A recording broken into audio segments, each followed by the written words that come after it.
Good morning. Good morning and welcome to Davis Benefits 2018 Spring Conference.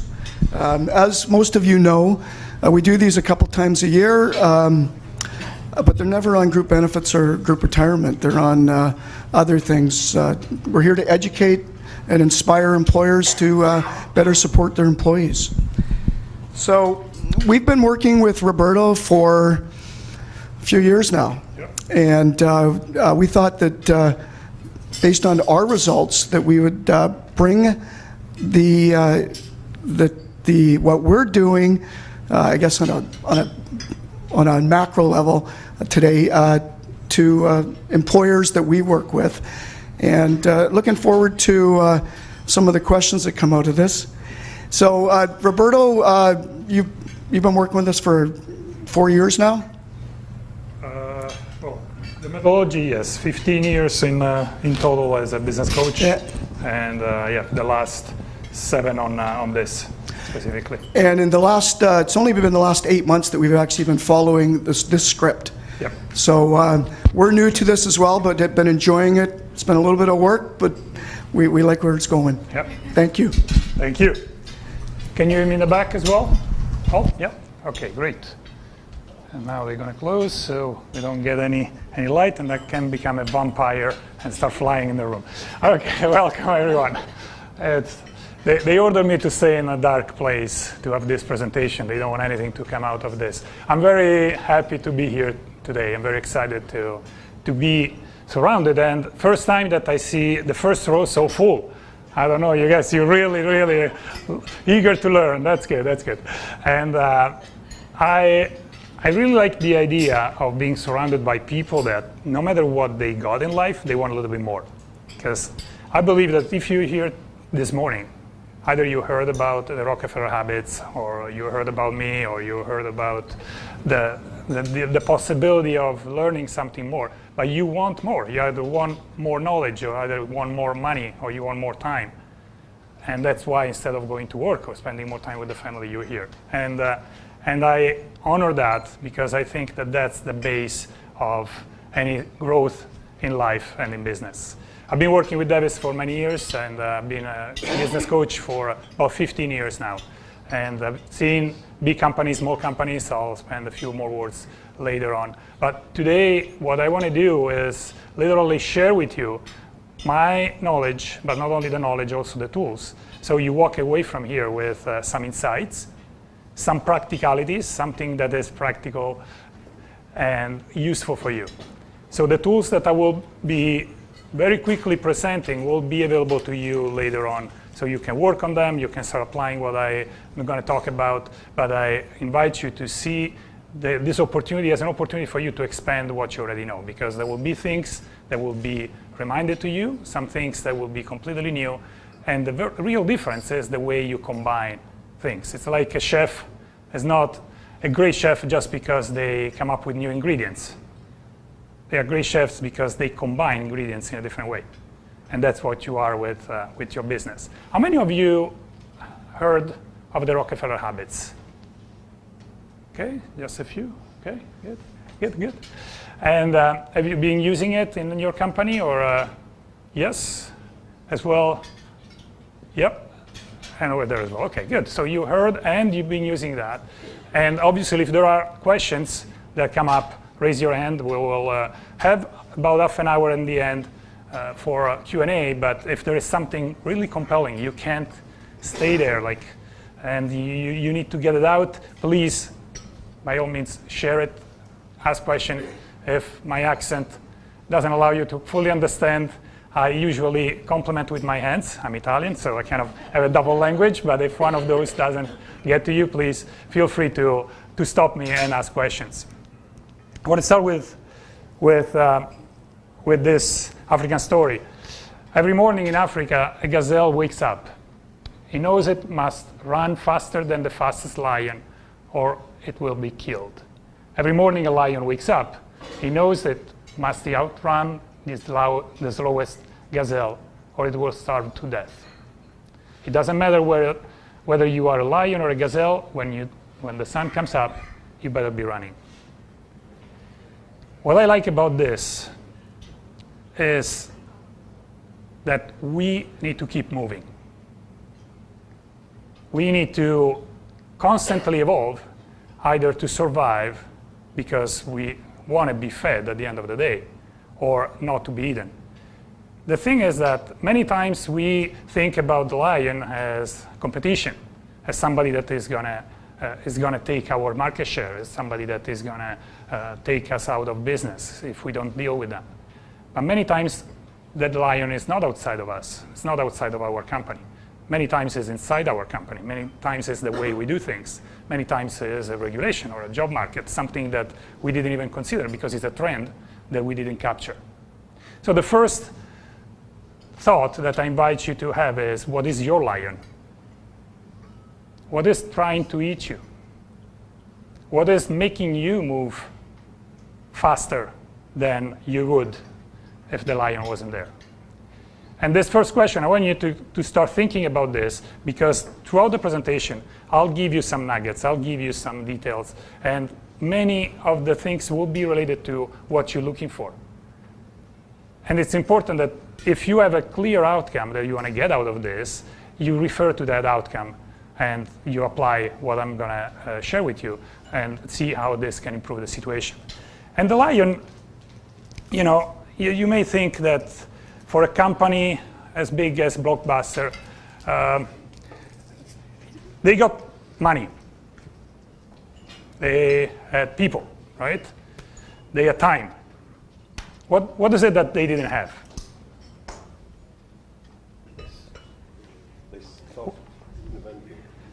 They stopped inventing. What else? Adaptivity? What's that? They couldn't adapt. They couldn't adapt. Adaptivity, yeah, they couldn't adapt. What was their lion? Netflix, right? It's very easy to think that Netflix took Blockbusters out of business. But I believe that what you mentioned before was the real lion. They couldn't adapt quickly. But how is it possible somebody with all that money and all that power and all that knowledge doesn't adapt quickly? Didn't have all the information that they needed? Was Netflix in a specific situation? Did they patent something that Blockbuster didn't have access to? So what happened? What's that? Complacent, exactly. They sat down. They said, hey, we are so big, so powerful, so good. We don't need to do anything. And that's something that we actually do all the time. So, right? We do it in our lives, we do it in our relationships, we do it in our business, in our jobs. We tend to be complacent, and at one point we say, there's nothing else I need to learn, nothing else that I need to be aware of. And even if Netflix was already out there, what did they say? Like, yeah, that's okay, we'll catch up. And we know how it ended, right? So Mastering the Rockefeller Habits deals with that problem, with the problem of having companies sit down and say, we probably know it all, we probably figured it out, we're probably good the way we are, we have the right information, the right people, and the right everything, so we're going to just keep doing what we've done. And most of them don't have actually a system, so there is no system to run the company. The company is run by itself, or I should say, the way it always was run. Mastering the Rockefeller Habits is the first book that Vern Harnish wrote almost 20 years ago. And in a nutshell, you can summarize those 3 habits in 3 things. One is less is more. If you can have less things to do, you become more effective. If you focus more, you become more effective. You produce more. Number 2, it's all about metrics. It's all about measuring things. If you have the proper measures, you can see where you're going.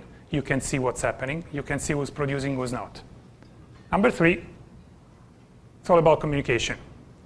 When in the company somebody is doing the right things, but nobody knows about it, or you can't actually share the information, you have a problem in sharing the information within the company.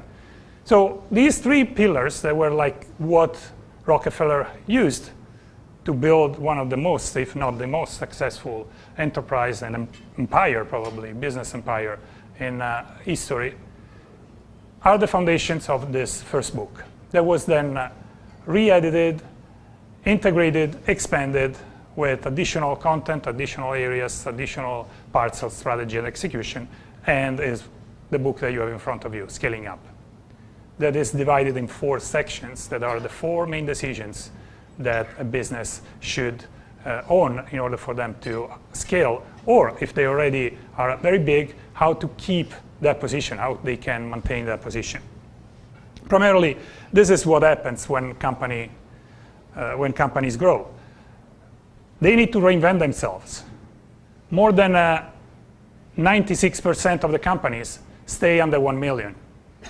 Just a few of them, 4%, go beyond 1 million. The other ones either stay safe or they die trying to grow. And the same process reiterates itself. Out of that 4%, 0.4% get bigger than $10 million in revenue. And only 17,000 companies out of 28,000 are actually going to be able to reach a 50 million. So what happens here in these valleys of death is that the company doesn't reinvent itself. The company needs literally to die and recreate itself, because we all know that when we were here, it's a one-man show with a few people that do the job. To get here, you need somebody to delegate part of your responsibility. You need a second in command. You start needing some people that do what you would like to do. To get there, you need to build an entire leadership team. You need to build infrastructure. You need to build a communication system. You need to build technology. You need to build something around the company that runs completely without you, and so on. And many companies don't do that. So the book provides that, and the results in over 30,000 companies that applied this. And the reason why I'm saying this is just to validate what you're going to hear, because otherwise you say, okay, what's different about this? Is that companies get these type of results. More money, more cash, but more importantly, more time. Because ultimately, that's the only resource that you cannot buy. It's the same for everyone. We all need more time, either to spend doing other things, or at least doing the things that we love. And when you go to work and you know that you need to spend time trying to put up fires and trying to deal with things that don't really resonate with you, that's a waste of energy. So, on the other side, very quickly about me, as I mentioned, 15 years of experience in business and executive coaching, the last 7 in Canada, the first 8 in Italy. Previously, I was a manager, senior manager in strategy consulting firms and international banks. I had the opportunity to develop markets for a Swiss bank, for a Canadian bank, and it was very fascinating. It was one of those things that you say, hey, that gives lots of money, that gives lots of status, that gives everything that you want, apparently, except what fulfills you. And that's when I realized that I had to shift from what I was great at doing, at what I wanted to do, and what I loved doing. So I had the opportunity to work with big companies, from Fortune 500 companies to smaller companies, got lots of credentials, just to name a few here. And bottom line, what I want to stress out here is this, that through my experience and my background and everything that I know, business is a simple combination between 2 things, numbers and people. If you focus too much on numbers and forget people, the company may flourish in the short term, collapse in the long term. If you focus only on people, you have an higher chance to develop a successful business. But if you don't look at the numbers, the same end. Maybe it's going to take a little bit longer. Maybe you're going to screw up and then you say, oh, I'm pivoting now. I'm going to change the business, right? Pivoting towards something else. But ultimately, these 2 dynamics need to be part of the business. And I know that sounds kind of a very basic concept, but just 2 days ago, I was on the phone with a CEO and founder of a $50 million company. I'm not going to even named the company because it's very well known in Canada. And I was shocked by the fact that he doesn't know anything about finance. Pretty much he said, I hired a CFO to do that. And he said, I delegated to him. I said, no, you abdicated to him everything that you want about finance. You have no clue what's going on in the company. He has meetings that are random because he doesn't want a company to become too corporate. So this is the perfect recipe for failure. In the short term, you can be successful, you can make it, but either you waste money, opportunities on the table, or the first opportunity that a competitor has, or a change of regulation, you're going to be wiped out because you don't have solid roots. So just be aware of those dynamics. Question for you. Take a piece of paper, one full sheet of paper, or if nobody's using a computer, so just one full, and put down in 3 to 5 words, what is the main challenge for your company right now? What is your main number one challenge that your company is facing right now?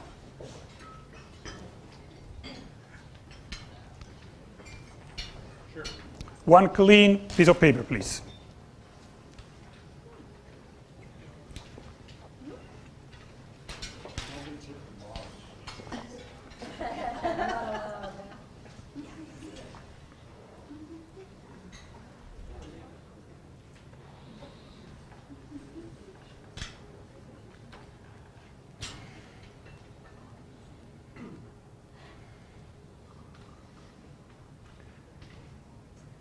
You have it? Anybody needs more time? Okay. So on another piece of paper, a separate one, just write what is the number one priority that your company the next quarter should focus. So what is the number one priority your company needs to accomplish this coming quarter? On a separate piece of paper, just write that down.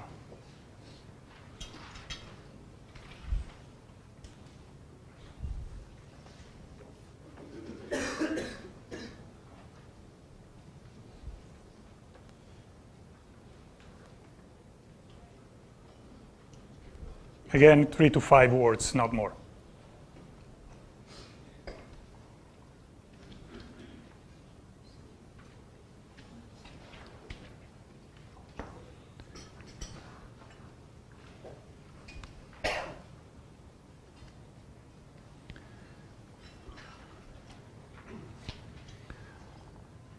Okay, so step number one.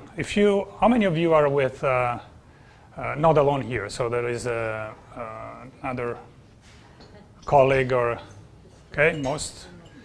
Okay, so if you're with somebody in your company, just share your challenge and your priority. No comments. I want just you to share with the other people. If you are alone, just share it with the person next to you or at the table. Okay, just no comments, no trying to find solutions, please. Just share what it is, okay?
Okay?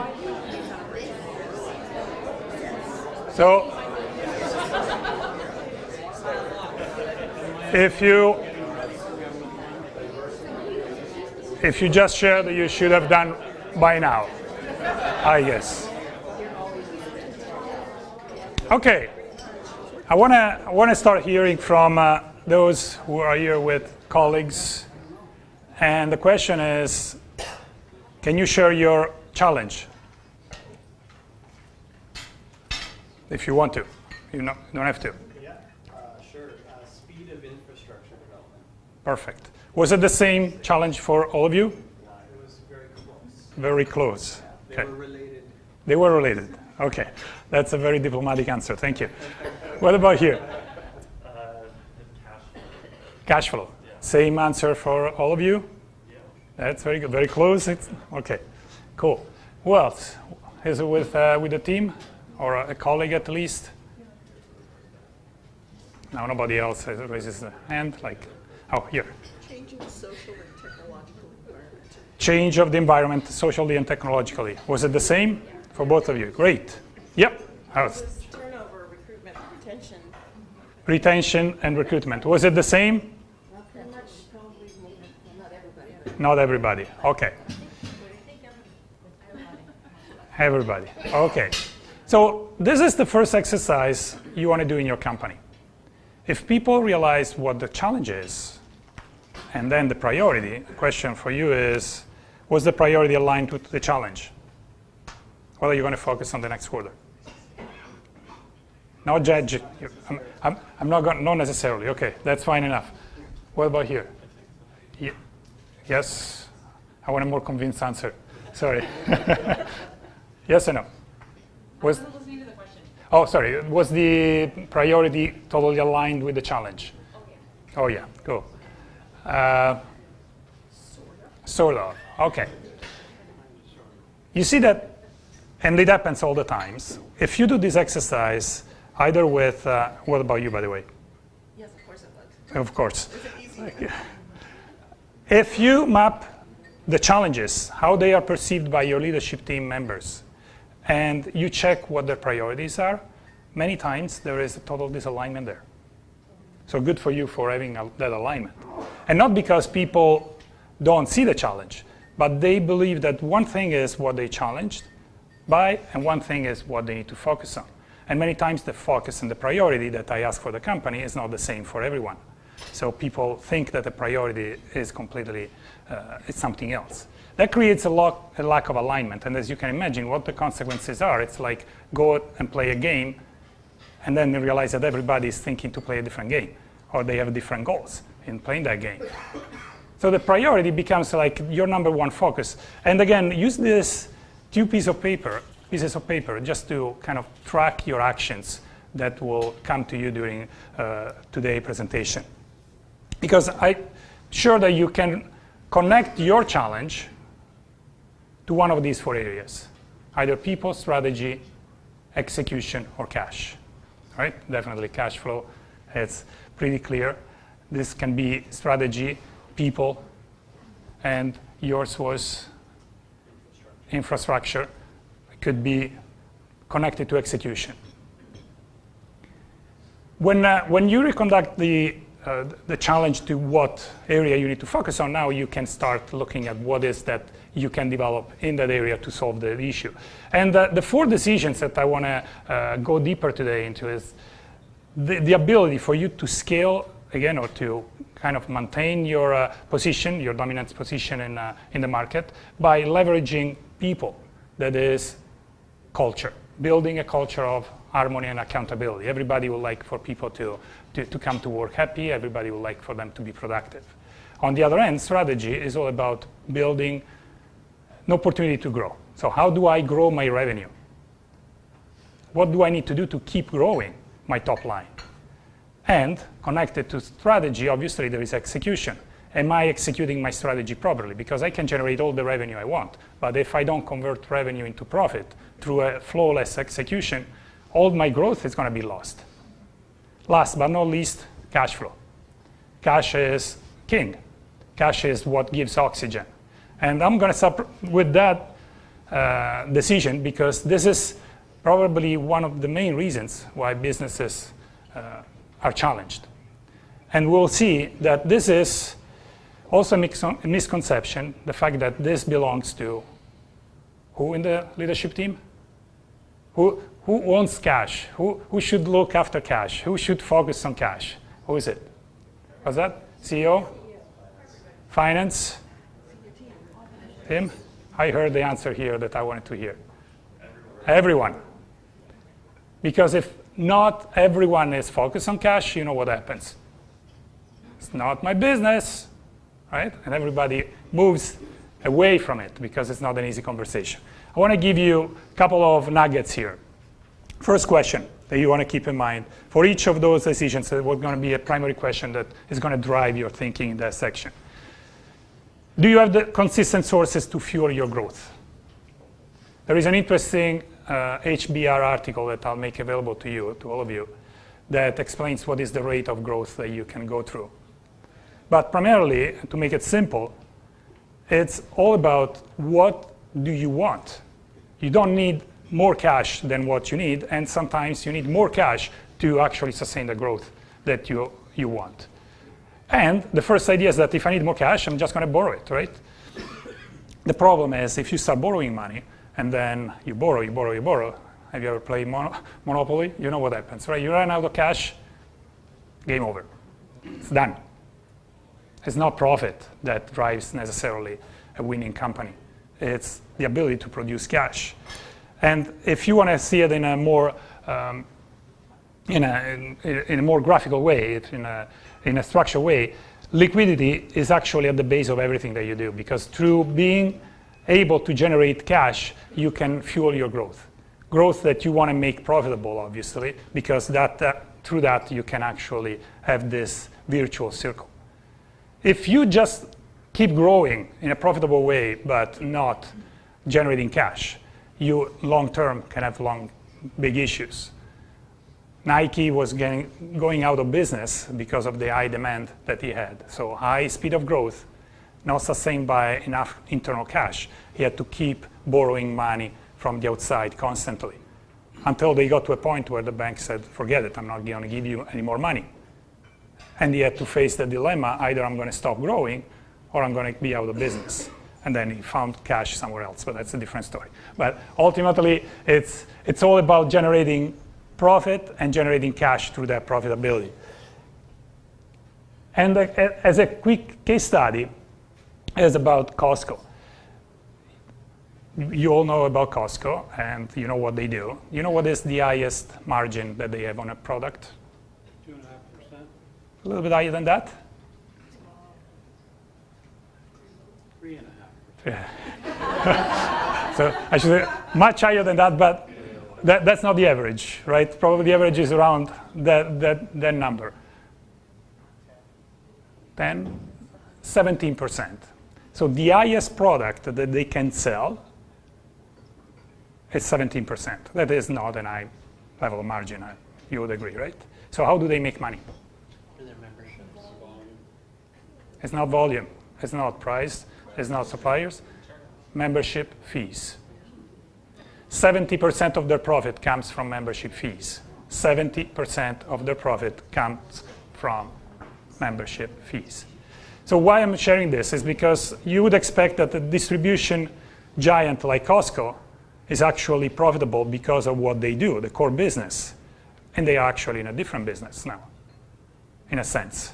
Because if their customer base doesn't keep growing and generating cash inside, they won't be able to sustain their growth.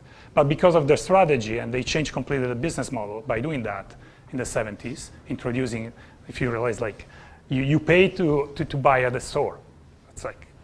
It's kind of now for us it's almost obvious, but it's a completely different shift in the approach of relationship with clients. But that's the way you want to approach also your business and see what is it that we can do, that we can take from another business, another industry, that we can use to change our business model. Because ultimately what you want to do is reduce this. This is a critical number for your cash and involves everyone. The cash conversion cycle is the time that it takes for your inventory or your products to be monetized. So pretty much like from the time that the product arrives to the time that you get back the money, how long does it take?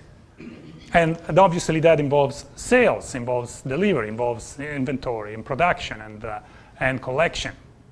So when you leverage these things, what happens is that the time that it takes for you to get the money back can be longer or shorter and can make a huge impact on your cash flow. The shorter this is, obviously, you get the money back faster, and you can finance growth.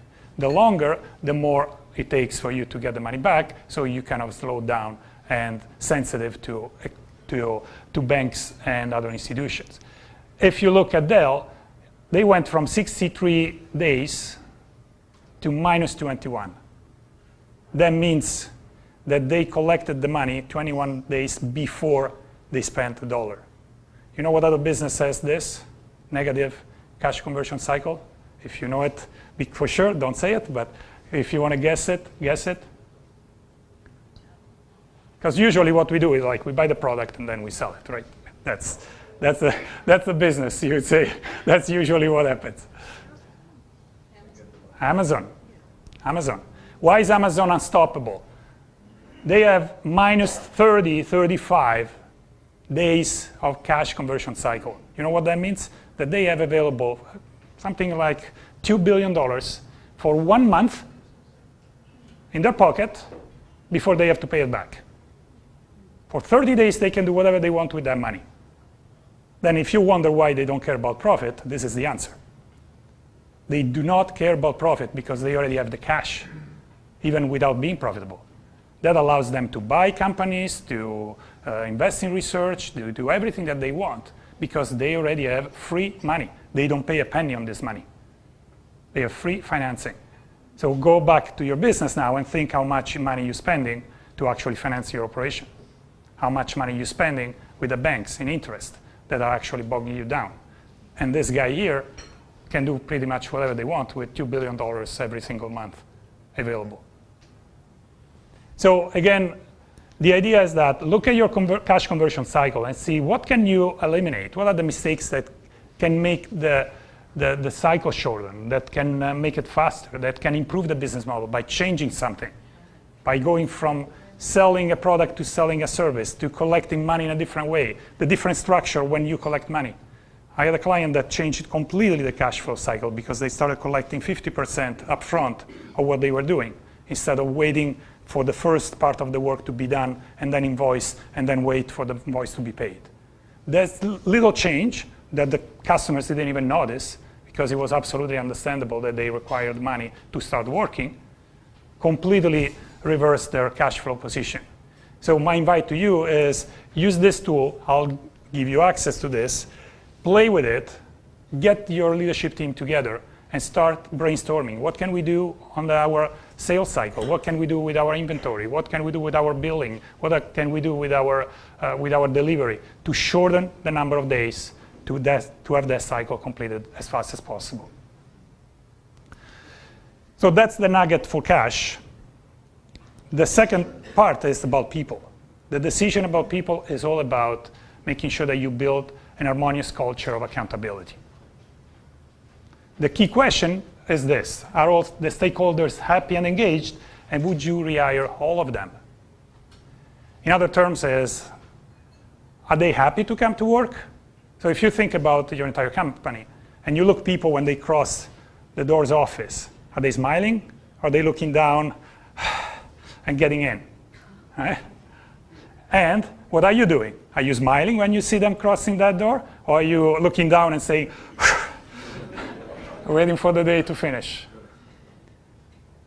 At any moment in time, we will have somebody that if we were to shut down the company and reopen it tomorrow, we would probably not hire again. And we all know that. But we get stuck. Sometimes just because we think that they need to be there, because we don't want to go through the hiring process, because it could be painful to find somebody else, and we just keep up with somebody and tolerate somebody that is actually not performing at all, creating a big issue in the company. So what are the 3 questions that we want to have in mind when building this harmonious culture of accountability, where people are happy and productive? They're happy to come to work, you're happy to see them coming to work, and at the same time they are generating numbers. There are things that are happening. First, you need to have clarity about the seats. Clarity about the seats is not just having a job description. Clarity about the seats means that you know what that person is accountable for. You know what exactly you're looking for that person. What is the outcome that they are expected to produce? So it's something more like that is called a scorecard in our lingo, but it's something that identifies the outcome, that identifies the key capabilities, that identifies the key accountabilities for that person. So now you define those seeds and say, okay, these are the roles, because this is what a person is supposed to be doing. I'm going to place that person in this role and see if that person can perform that role. So it's not about the person, it's about the role first. Then you look for the right person. Once you define properly the seat that that person needs to have, now you're trying to find the right match. Because the first one is missing, now you're kind of getting lost with the person that you hire. And we know, onboarding, recruiting, it's like this, right? You kind of dig in the mud. I'll find somebody there, right? And it's not easy. It's not easy. It takes time. No matter what level you're looking for, it's difficult. Because people don't want to do lower paid job. People that higher level job are difficult to find. One great methodology that I would recommend is this, top grading, that was applied to General Electrics and produces as an output great ability to hire A performers in the company. A simplified book for this is Who, written by his son. Much simpler, less technical, but if you're kind of an engineer type of guy, this is the right book that you want to read. And the last one is Are the Right People Doing the Right Things? Because we know that if they screw up, then the problems to put everything back on track is big. Especially the bigger the company or the higher the role, the more problem you have. Zappos in this is a great example where they hire somebody, they go through a very thorough process, and then they onboard for a month, having that person go all around the company. And then at the end of the month, they put them all together, the new hires, and they offer a $2,000 check to leave the company. Say, welcome here, and that's the door. $2,000, whoever wants to go. And 3-4% actually get the check. Okay, so it's a great saving for them, because obviously you know how much it costs to train somebody, to engage somebody, to have somebody aligned with your leadership. This is the second tool that you will have available. Have fun with this by rating your people, literally, collocating in this graph by two key elements. One is productivity, very simple, on the x-axis, productivity, and on the y-axis, the core values or cultural fit. So are they producing? Are they a good match for us? Obviously, at the top corner, high productivity and high cultural fit, you have the A performers. Great. Then you have the A potential or the B performers, somebody that doesn't produce as much as you like, but is still a good cultural fit. No, it can grow. And then you have all the other ones here. They don't produce enough, or they are not a good cultural fit. You know what's the worst position here is this. People who produce a lot, but they are a pain in the neck. Okay? These people, a friend of mine calls them toxic A, because are those people, and usually they are in sales, usually, because it's easy to measure that performance. But usually they are very, very good at producing results, but nobody can stand them. And they are very, very toxic. And they create so many problems that if you don't get rid of them, they will intoxicate the entire company. And I had this over and over again. Sorry for the analogy, but it's like a cancer. If you don't take care of it, they're going to wipe out the entire organization. Because you know what happens is that these guys here, the A performers, are the ones that want to be motivated by results. Sure, but they also want to have fun working in an environment that is constructive, that is engaging. These people produce results, but actually put other people down, create problems rather than offer solutions. And then eventually, over time, other people cannot stand working with those people and they start leaving the company. So what you do, you start focusing on helping them, trying to change them, trying to support them, trying to see if you can coach them. And you waste so much energy that these guys get tired and leave the company. One of the biggest issues is that we don't focus enough on the A performers. because we say, hey, they are producing results, they are great. You know what? They're going to do their job, they know how to do it. I'm going to take care of the other ones that need to be elevated. And by doing this, we're actually wasting powerful energy and opportunities for those people to attract people like them. Because that's the thing. A players will bring in your company other A players. C players will bring in your company other C players. And if you tolerate the C players culture, the A players will get tired and will leave. Very simply. So play with this, have fun. There's nothing scientific, but very effective in implementing it. And the other tool that I will make available to you is the ability to connect every single role in the company, marketing, R&D, sales, operations, to what are the measures of success and what is the outcome that you expected. Because ideally, you want every single person on the top level of the company connected to one item of the balance sheet or the profit and loss. Think about that. Think about if you actually look at the company through what's on the formal document and you say, sales went up. Congratulations, sales manager. Cost of personnel went down. Congratulations, HR. And you actually relate every single item to a person to give more accountability. Obviously, doesn't mean that they are responsible 100%, but they are accountable for that they drive that number, that they will drive initiatives to make that number happen. Let's move into strategy. And just to start seeing some connections here, without cash, you can't compensate great people. Without cash, you can't pay for A players. Just keep in mind that obviously you don't buy A players. A players are compensated. What I mean with that is, like, don't think that just because you pay more, you attract A players, because you attract only mercenaries that come in, and as soon as somebody else pays more, they will leave. But if you want somebody great, what you want to do is like to be able to pay for their greatness. It's calculated that usually an A player does the work of 3 B players. That means even if you pay that person 1.5 what you pay everybody else, assuming that that's possible for your company, that person is still saving you money.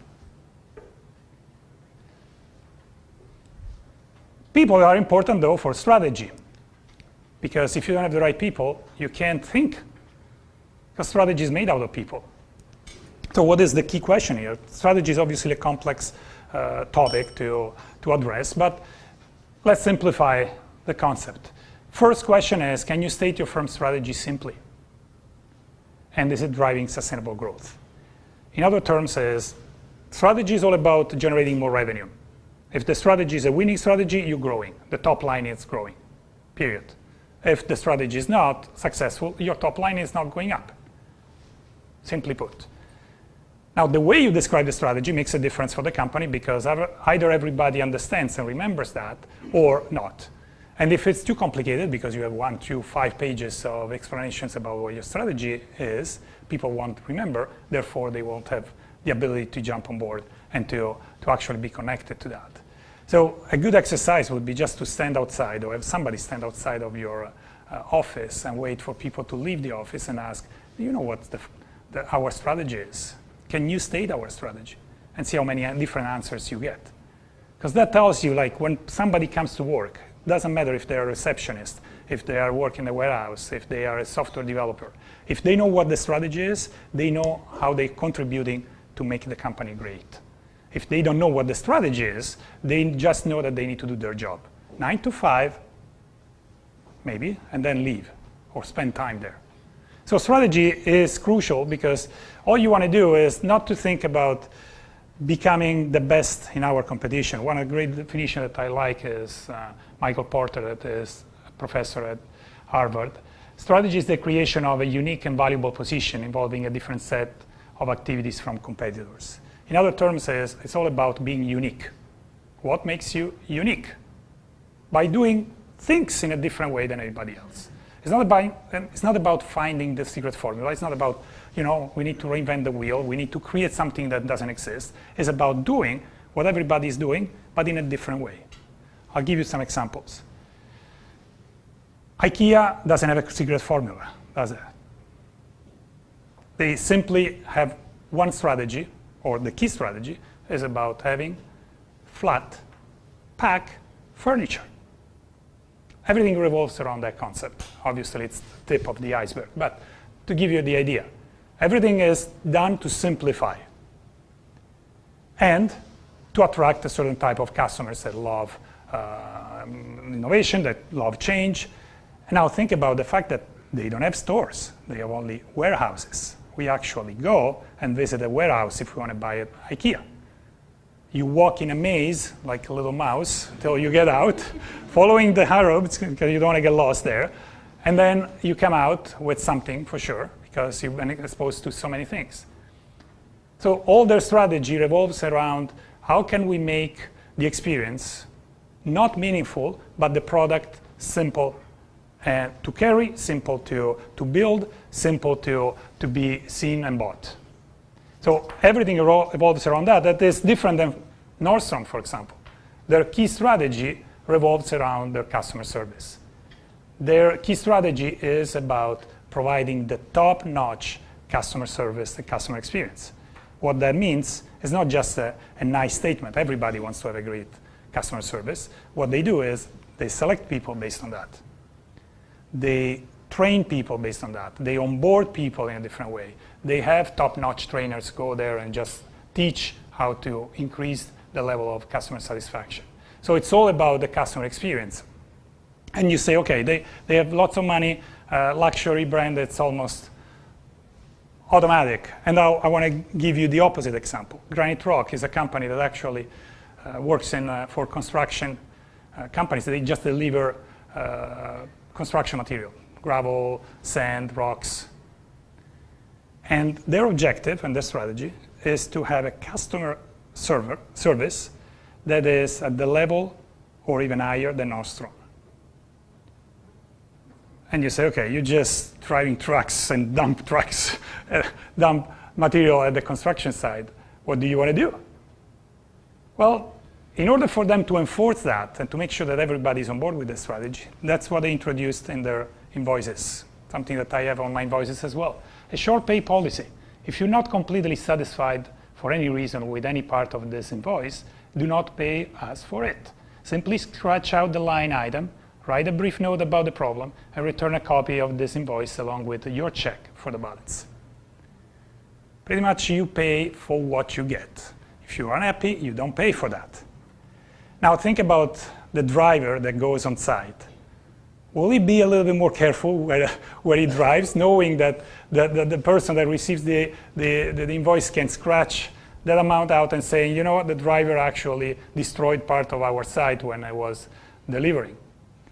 The entire company is now elevating their performance because they know that ultimately they don't want to be involved in one of these items that were scratched out. And everything came out as, hey, we want this. We want to make sure that everybody's aware so everybody can contribute to that result. That's what engagement looks like. Everybody knows what's expected from them and how they can contribute to the company's success. Another example is this. This is definitely not the most appealing job that somebody wants to do. Respectful, but definitely not very engaging, right? It's kind of a garbage collector. Still, the company restructured their strategy. They changed who they are a few years ago, and they repositioned who they are. And they went from being just a garbage collector to this. Waste management, we are here reducing waste, creating renewable energy. Waste management is a leading provider of environmental solutions, servicing more than 20 million customers across North America. We also care about the planet, and we feel a responsibility to leave it to a future generation in better shape than we were given. Now, do you feel a little bit more compelled to work for a company like this? You're still collecting garbage, but you're doing it with something behind as a purpose. They help local growers with compost. They produce more clean energy than the entire solar energy in the United States.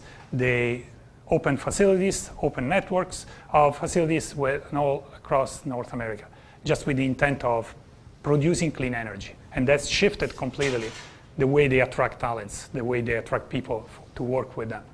So again, it's like the creativity in the strategy that drives also the type of culture that you have and the type of people that you can attract. If you keep attracting the same people, ask yourself how are you seen out there?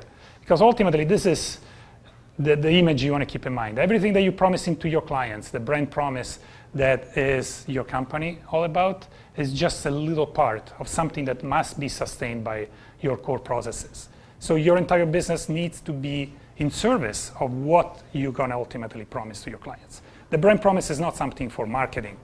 That's where many companies fail in the idea of building a great brand promise that attracts customers, that then they get disappointed when they start interacting with the company. If you don't stand up for your promises with the organizational structure of your business, you obviously cannot deliver on that promise, and that's how the customer doesn't become loyal. That's why we love shopping at Amazon, because we know that they care about us, probably more than they cared about their employees, but that's a different story. But you can get a refund. You can call and they say, keep the product and we're going to send a new one. You say, well, I paid for this, I'm going to return it. No, keep it, that's okay. Because it's all about how can we make the customer happy. You buy an audiobook, you want to return it, you can return an audiobook. Unbelievable. And you still keep the audiobook. Now I probably ran Audible out of business. But the idea is that you can actually have these things because they care about the customer more than what they care about the business itself. And the tool that I'll make available to you is this. It's called the 7 strata of strategy.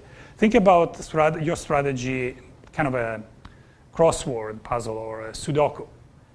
You can't just get one line right. You kind of need to cross things and make sure that everything fits with everything else.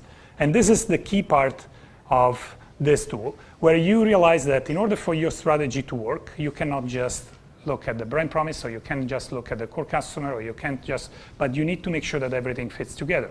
So when you start a conversation, doesn't matter where you start, you can start with, hey, what do we do, and what do we do best, and who do we want to serve? Then you realize that your activities are actually not supporting that type of market. And now you need to change the market, or you change the activities. And then you go with the brand promise and say, do we communicate this properly? And so on. So you kind of, again, if you ever played Sudoku, you know what I'm talking about. You kind of try and error until you figure the entire map out. So the power of the strategy is this. It's a combination of elements that are very simple, but when you combine, you become unique. Southwest Airlines, same story. They don't do anything different than anybody else, but they are the most successful airlines on the planet, just because they do things in a different way. You can name companies like IKEA that I mentioned before, like Build Direct. If recently they had a little hiccup. So companies that are successful are not necessarily successful for what they do, but how they do what they do, because of their unique approach. Last, execution. So we said harmony and accountability, revenue, oxygen for the company, profit. Execution is about profit. You want to make sure that your processes are running without drama and driving industry-leading profitability. What that means is that if you realize that you spend more time reacting to what's happening to you rather than predicting how to execute your strategy, that means that there is work to be done in the execution level. Eventually, you want to get to this level. Complicated things that are run in a smooth way where it's beautiful to look at the way the company operates. It is possible, and the 3 things we reconnect now with the Rockefeller Habits that I mentioned before are priorities, metrics, and meeting rhythms. You want to have, first, simple, clear priorities to create alignment. 3 to 5 is the ideal number of priorities that you want to have for the company, for each department, and for each person. When there are more than that, priorities, not activities, priorities, that means there is confusion. And again, nice exercise to do. You can go around the table when you are with your leadership team and ask, what are our top 3 priorities for this quarter or for this year? And listen to the answers. Unless you went through this work, most likely you will hear different answers. You will get people getting different ideas about what's important and what they need to focus on. So you start with the company, then you go to the department, and then you go to the person. And a great example was the story of Evie Lee and Charles Schwab, where Evie Lee was a consultant in the 1920s. Management consultant, was invited by Charles Schwab, CEO of Bethlehem Steel, one of the biggest companies in the industry, and said, like, I need to increase my productivity. Tell me, what can I do to increase my productivity? I feel that I can get to the next level. And this guy said, look, I'm going to tell you, and you know what? The nice part is that you're not going to pay me anything for this unless it produces results. Great. So here's the thing you want to do, and you want to tell all your executives to do as well. Every single day, at the end of the day, just identify what are the 6 most important things that you need to accomplish tomorrow. Put them in order of priority. And then tomorrow morning, you start with number 1, and you don't go to number 2 until number 1 is completed.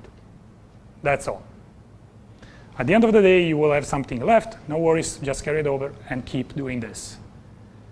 Well, the story goes that after 3 months, Evie Lee received a check for $35,000. That is about $500,000 right now, current money. Because the focus that gives you just to have 3 to 5 things, in this case 6, it's unbearable. It's the 80-20 rule. 20% of what you do produces 80% of results.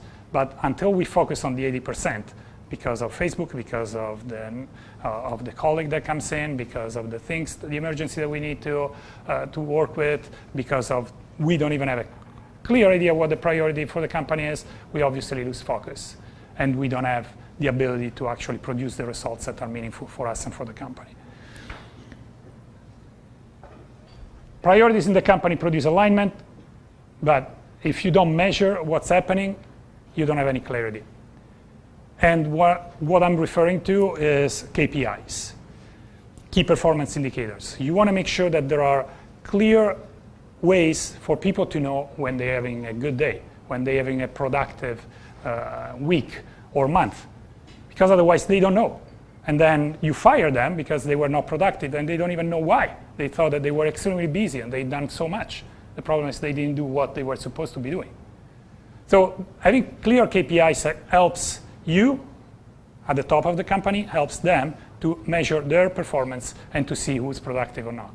Recently, just one of the fastest growing companies in BC I've been working with, they introduced this system of priorities first, and then we put in the KPIs. And all of a sudden, the head of development freaked out.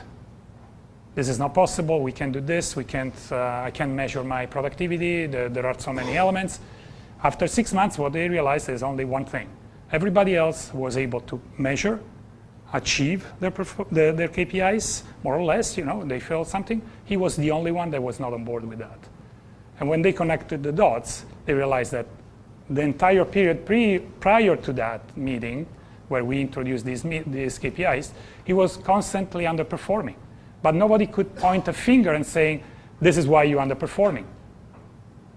Now, how can you debate or discuss or even push back to priorities and KPIs that you define for yourself? It's quite hard, huh? Because you say, this is what I'm going to do for the next quarter. These are my top 3 or 5 priorities. These are my KPIs. This is what is going to be happening, and this is how I'm going to measure my success. And then you get at the end of the quarter and you say, or the month, it depends, and you just say, oh yeah, that doesn't work actually. It's not what I mean, that something happened, and now you're fighting against yourself. And obviously, that says something to the rest of the team. So KPIs need to be balanced, because you can focus on predicting what you want to generate. So kind of how many meetings did you have, so we can predict what the number of sales that we will close at the end of the quarter. Or what is the level of satisfaction for people? Are they happy? We are measuring their success. Tactical. What are our short-term tactical numbers that we're monitoring, number deliveries or prototypes? But if they are not balanced, what happens is that, I mean, you want to balance them, so what happens is like you're predicting, but you're also seeing what happened. How many sales did you close? And yes, I'm focusing on happiness, but as I said at the beginning, am I focusing also on have them productive? And I'm being tactical, but what are the KPIs to measure my strategy? So you want to constantly choose pairs of KPIs where you monitor what's happening in one area and counterbalance with another area. And when you map this out, you will get great results in terms of effectiveness. This is a resource, kpilibrary.com, that you can use to come up with KPIs for your company. There are many industries inside, many roles and functions that you can look at. It's a completely free source, so use it. Third aspect, meeting rhythms. Everything that we talked so far makes sense if people know when you're gonna monitor things, that there are meetings that are on a regular basis, that are structured in a certain way to produce certain results. So to make decisions, people need to get together on different rhythm for different topics. The ideal would be this. You have daily, weekly, monthly, quarterly, annual meetings where you touch on different things every single time that you meet. So you synchronize during the daily, weekly, you focus a little bit more, that is an hour, and then 2 hours on the monthly meeting, a quarterly meeting, it's a little bit longer, 1 day, and 2 days on the annual. And people freak out because, oh my gosh, all these meetings, I already have so many. The key here is this, you want to have less but better meetings. If you just meet at occasion, when it's needed, if you start talking during the weekly meeting about how the business is going, and all of a sudden somebody say, hey, maybe we should talk about strategy. And now all of a sudden you end up talking about strategy, or vice versa. You're meeting to come up with a new strategy, and somebody drags you down into the trenches and tells you that that customer is not delivering, or there is a problem. Those meetings are not efficient and not effective. So you want to monitor these two key aspects. Have less meetings, but make sure that every meeting is designed with a specific purpose in mind. To summarize everything that we said so far, these are the 4 stages that you go through, either you are aware or not. And you may find yourself very strong here in the thinking on the strategy side, or here when the strategy becomes a plan that gets executed. The execution part, after you plan the execution, you actually do things, and then you learn from what you learned, from what you've done. Usually what happens is that companies are strong, very strong in one or two, and very weak, at least in one of these, that compromise the entire cycle. So if you don't learn, for example, you keep doing the same mistakes. Or if you're not very good at thinking, you keep running and driving around the block. Because you're very good at planning, you're doing it, you're learning, but you keep skipping the time that it takes to think strategically. And then you end up like Blockbuster, because, oh, oops, that trend was more powerful than we expected, just because they didn't take the time to analyze it properly. In a different structure, you want to keep everything aligned. The long-term goals that work as your true north need to be aligned with the 3-year goal, with the annual plan that you define, and with a quarterly plan that allows you to contribute to the annual that is aligned with the 3-year and the long term. Very, very simple. There is nothing complicated. It's not easy, but it's extremely simple. That's why it's so effective, because when you implement the methodology, what happens is that you start getting results by simplifying things, not by adding or not by complicating aspects that require just focus and simplicity. And another tool that I will make available to you is this, the one-page strategic plan. That is a single document where you capture everything that we talked so far. The core of the business, the strategy of your business, the execution planning of your business, so everybody knows what the company is all about, what the company is going to focus on for the year, for the quarter, and what their responsibilities are. And to decide where to start from when you start working, this is the last document that I will make available, tool that I will make available, that is the Rockefeller Habit checklist.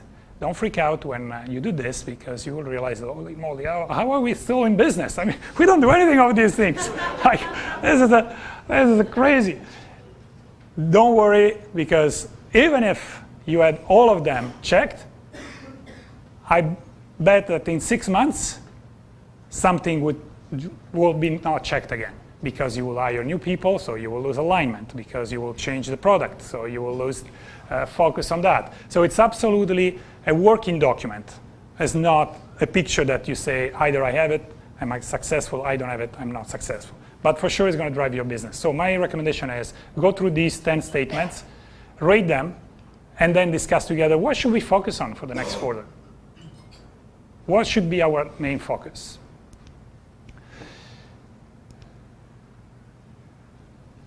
People need to be reminded more often than they need to be instructed. So I want to close this with this quote and a gift. The quote is all about the fact that I believe, and that's why I'm a coach and not a consultant, that you have the answers. Because if you're here today, that means you built something. Either with your career or your business, but you know how to produce things. So you don't need specific answers to make things happen. You need questions to find the answers. And that's what I'm all about as a coach. Just helping you to figure out your things so you can actually go on your own and not depending on the instructions. So I hope that today you actually got reminded by what you heard for what you know that needs to be done, that probably you forgot, or what you were supposed to know that you just didn't consider because it was a kind of a blind spot. And my gift to you is this. You saw the 4 decisions. Obviously, I went very fast, and it was a very short presentation with the time that I had available. But there are multiple aspects, as you can imagine, for people, strategy, execution, and cash. If you want to compare with your leadership team, your key people in your company, doesn't matter if they are, you call them business team, leadership team, or team leaders, just together and see what's the perspective on those 4. There is an assessment, an online assessment, 40 questions, and I will send you the report for you to discuss among your team and see the areas of difference. Because if you're leading the company, you want to be aligned at least with the key people around you. Then obviously you want to roll it down, but at least the people, you need to know what the issues are, the perception, and you will find many, many aspects that will not be aligned. And it's absolutely natural, so it will spark the conversation.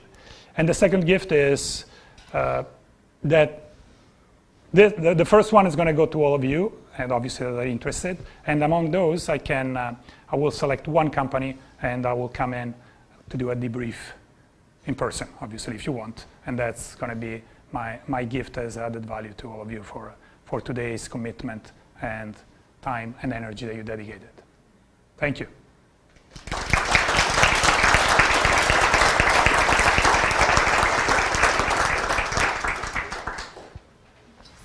Okay, thanks very much, Roberto. That was great. I saw lots of note-taking, so I'm sure there's lots of questions. We'll get to those in just a moment. I want to thank you again for presenting. Oftentimes when we go to these speeches or we have these talks, there's a lot of great theory, there's a lot of great stories, but it's missing some of the practical application. You certainly delivered on that. So there's a lot of those things. All those tools, assessments, we'll be posting that online, make that available to you, and really easy to engage with Roberto on that. I'll start things off with a question. If you're not the owner, the CEO in the company, what would be your advice on inspiring the leadership team or engaging them in this process? Yeah. So one of the key tools in this is the last checklist that I showed you, the Mastering the Rockefeller Habits. If you go with that and you just start checking it by yourself, and then you bring it to your CEO and you say, hey, what do you think?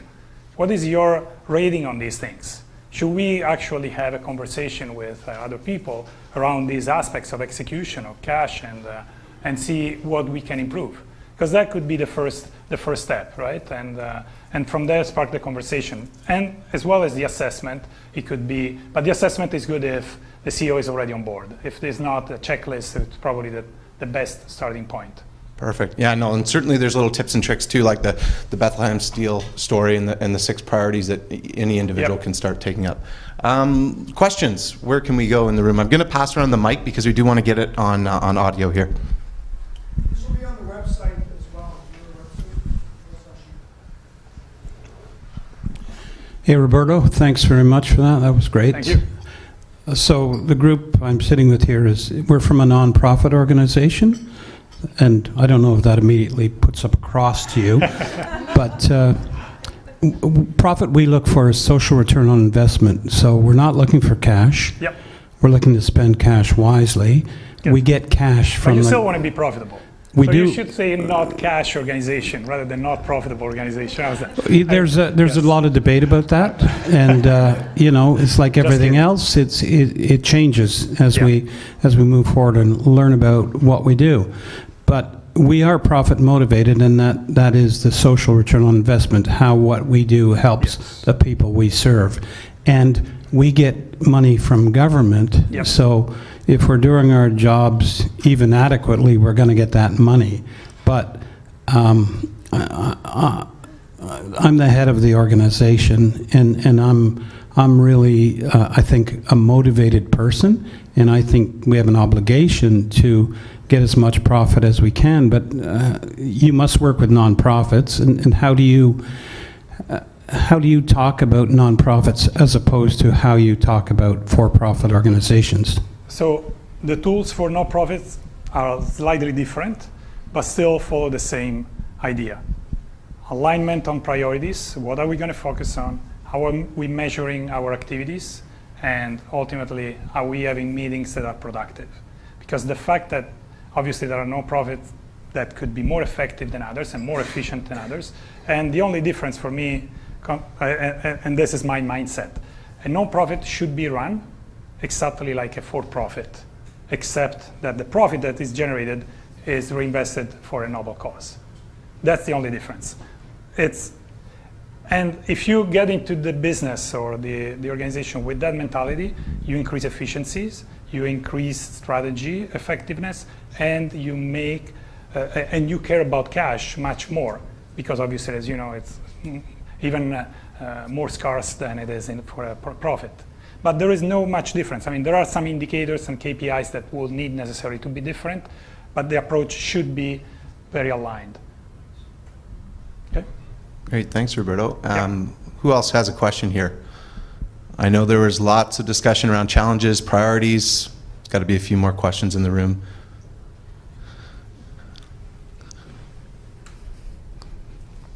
Mr. Collings? Thanks. That was a really great presentation. I guess my question would be along the lines of having fewer meetings rather than more. If you're in a smaller organization, Yep. do you think there's merit in the 60-second meeting and 3-minute-long meetings? Yeah. Or do you think So it has to be a sit-down 3-hour marathon?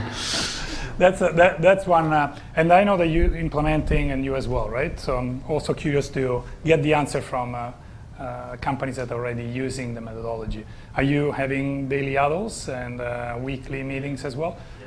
And can you speak about the daily huddles? Do they work? Do you like them? And just because otherwise I'm going to give you my perspective, but I think. So yeah, we have a daily huddle, and it's amazing what little problems can get solved by people that you don't think would know anything about the problem you're having. So they're consistently helpful. And the weekly meetings we have, it's a focus group. Not everybody in the office needs to get involved. Yep. Sometimes they get canceled. But most of the time they happen, and they're very helpful to just stay on track and stay focused with priorities. So yeah, they've been a big help. So they do work. Yes. Okay. Perfect, thanks for sharing. Yeah. Who was that? No. Who did we have? No, over here, I wanted just to hear their experience as well. Do you use daily huddles as well, or no? No, I think about starting. Well, there's groups in the company that do daily huddles, like They do. the engineering group and stuff like that. The leadership cadence is sort of weekly, monthly, quarterly, Yeah. annually. And yeah, it's very effective. Actually, we just sort of revamped, because I think what we probably all experience is that even if you had a design for your meetings, it ends up getting out of control. Yeah. I think we needed to be reminded, like you said, as opposed to instructed. So we re-reminded ourselves what is our governance structure around meetings and are sort of kicking that off again. So I think it's probably important to remind yourself and refresh every now and again. Yeah, we need discipline for this, right? And just to share, the daily huddles are meetings that go from literally 2 minutes to, on the book they say 15, I would say 2 to 9 minutes top, where everybody shares good news, what they're focusing on for the day, and depends how evolved the company is, what is their key metric, and what they are stuck on. So what's their challenge right now that they're facing, that they need help with. So good news, this is what happened to me. This is what I'm going to focus on today. I'm going to meet with that big client, and this is where I'm stuck. I'm still waiting for the slides for that presentation, or I'm just can't move on with that client because I don't have the contract ready. It took me 15 seconds. You go around the room. Everybody knows what everybody else is working on. Obviously, you do at the departmental level. You don't do the entire company. But just to give you an idea. And that simple flow of information creates very positive attitude because of the good news that need to be shared every single morning. So you need to come up with something to be thankful for, or to say thank you, or to just share something good that happened in your life or your job. And just that creates a positive energy. And then when you share what you're focusing on, even the leader understands if you are doing things on a regular basis that you're supposed to be doing or not. Because if every day you say that you're focusing on something, and then at the end of the week I monitor your performance and you actually didn't accomplish your priority, there is something off, right? And where you are stuck, that's another thing. Sometimes things can be solved so quickly because somebody has already the solution where you thought that was supposed somebody else to have. So that's the format of the daily huddles, and it can be as small as I have companies with 3 people running that, and they actually do every morning because it creates kind of a positive energy, and the more the company grows, the more the more effective the meetings are. But ultimately, what I want to stress here is this about the meetings. If I know that I can wait until the weekly meeting to talk about tactics, and if I know that on a monthly meeting we will discuss something about our strategy, and in the quarterly we go deep into strategy, I'm okay in waiting until the moment. Otherwise, in the daily huddle, I'm going to start talking about strategy. I'm going to talk about how to solve that problem because I'm impatient and I'm afraid that we won't get to that solution. So the meetings, structured in a certain way, allow people to know with certainty what you're going to talk about and collect information and also produce results when the time comes. Excellent, thank you. So any other questions in the room? I know scaling up for us has been a shift in mindset. It's been a journey. It's about figuring out what the next step is, not only where you're going, but how you're going to get there, and really the patience to implement one thing at a time. So I'm sure there's some people in the room here thinking about some of the obstacles, the unique things in their organization that they're not sure. This is the opportunity here to ask Roberto and those questions, and we'll give you one last opportunity, and then certainly Roberto will be available after for a few minutes and accessible to you after that. Is there anyone else that wants to share their experience or have any questions that they want to bring up?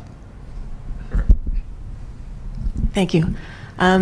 Being from the nonprofit sector, well, this may or may not relate to both profit and nonprofit, but when you have more qualitative types of goals, Yep. what are some of your suggestions for how to measure them? Give me an example of what you have in mind, so we can Day, work with it. to improve, well, even with employees, employee satisfaction. Yeah. So employee satisfaction can be measured. It's a qualitative aspect, but can be measured. It can be measured through ENPS, if you're familiar with Employee Net Promoter Score. That is pretty much the question that you find every time you buy a product. Would you, how likely would it be that you would recommend this product to a friend of or family. The same you can do for the company, right? So you start measuring that, and doesn't have to be necessarily only that question. It can be, what should we start doing? What should we stop doing? And what are your main challenges? So you start, right, how do you measure your level of happiness? I have a company that measures that, like 7 questions every month. Now, for me, that's a little bit too much. But every month, they go through like all 40 employees, and they have a survey that goes out, but they say, we get a temperature check. Because if somebody, and obviously it's anonymous, so they are pretty transparent. So the idea is that whatever qualitative aspect you want to measure, there must be some way that you say this is high quality or not. Because to say that this is high quality means that it doesn't break down. So, or doesn't go, doesn't stall or anything. So I can still measure what it doesn't do as a measure of what it should do. Okay, so it's a stretch. And the other thing is, how can you produce those results? Usually, in order for you to have a perfect contract, you may need 3 reviews. Just making an example, right? So you may say, I want a perfect contract, but in order for us to get to that perfect contract, we're going to go through 3 reviews by different people. And that becomes the KPI for the contract and for the person that is in charge. Did I answer your question? I have to twist it around a little bit Yeah. for nonprofit, but yeah, I can see Yeah. where you're going. Yeah. Okay. Just asking questions and measuring. Measuring, yes. Yeah, from 1 to 10, like get a vibe of whatever it is, level of satisfaction, effectiveness, value, whatever it is, like Defining what that is. defining what it is. Because again, each quality is defined already in your mind by something. Right. So you just need to attach a measure to that. Yep, welcome. Great. We have time for one last question if there's anyone. Just a super fast one. Is there any chance this will be on the website this afternoon? I know. Very unrealistic goals. It's just, I'm reading tomorrow that's this, and it would be lovely to have your workshop, because I feel sometimes, Maybe the mic would be. that I don't have, other people haven't used a program, they don't have any, how do I say this? Less formal education. Okay. And so sometimes when I try to bring these measures up, Yep. this is what successful companies do. There's push one back. of me, Yep. many more of them. And I've always just wanted to be able to say, well, this isn't my great idea. This is what other people do. Yep. And so really, like tomorrow, I need this. Okay, you ask, we deliver. We'll have it online this afternoon. Oh. Is there somewhere where Yeah. you can fax, like, whatever you can do? All of the worksheets that were presented are available on scalingup.com. Not all, not all. Some of the worksheets that were presented, but we will make sure that we get what we can available to you. And Through Davis's? yeah, we'll post that on our blog as well, and we'll send that out. So everything that we can share, we will share. Anything else, Roberto has his contact information. You can contact him directly to get that customized, but we'll make sure you get that. That's just the microphone effect. Okay, well, thank you very much. And the other thing we do have for you today is there is one copy of the book on each table, 1 or 2. I'm sure those coffee cups are done, so if you turn over your coffee cup, there's going to be a sticker on the bottom, and the lucky seat does, under the saucer, under the saucer. And those of you with the sticker get to take home a copy of the book. And please join me again in thanking Roberto for his presentation again this morning. Thanks very much, everyone.